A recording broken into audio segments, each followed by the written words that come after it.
Get me out of here! Get me out of here!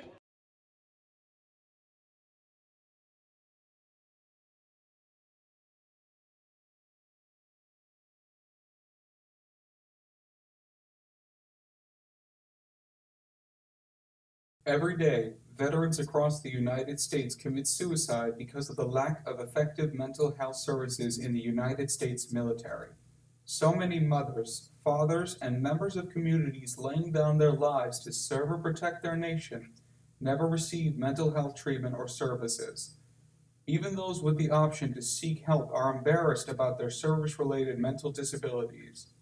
Things such as fear of being seen as weak, stigma associated with mental health issues, and a lack of understanding or lack of awareness about mental health problems and treatment options all contribute to a veteran seeing no other option but suicide as a way to escape the trauma they experienced in war.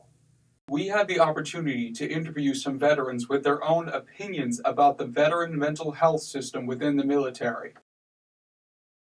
I was in the Marines. I got out towards the beginning of March, and yeah, I went on a deployment. I was in the Army, and I did one tour in Afghanistan.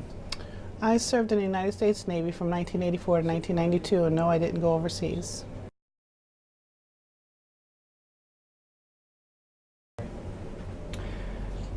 Yes, I have, but it wasn't directly military related. Yeah, 3 people in my unit committed suicide, and then when I got out, I know of 2 veterans personally that killed themselves. When I was in boot camp in Orlando, Florida, there was someone 2 bunks down from me who did commit suicide. Well, everybody wants you to, like, maybe back in the day, it used to be like, hey, don't say anything, or like, you're weak if you say anything, but you know, nowadays, they're really on the ball, that kind of thing. So, yeah, there's always a lot of different advocates that you can talk to. There's different sources, people that you can go over and talk to. So they got a good handle on that. When I was in, literally, it was very looked down upon. They used to almost make fun of the people who went for mental help. We called it going to the wizard to look at it, like when really people need help. But it's really looked down on, and almost like you're weak and don't have willpower to be able to just keep yourself strong. So it's really looked down upon. I know when you get out, it's not as bad, but also there still is a stigma, like saying you don't want to make all those people that you were with, like if you're gonna go get help, then it makes it look bad. So.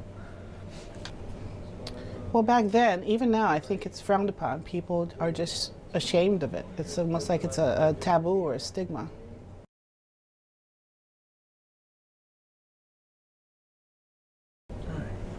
As far as the military goes, I really do think that they're doing basically everything that they can.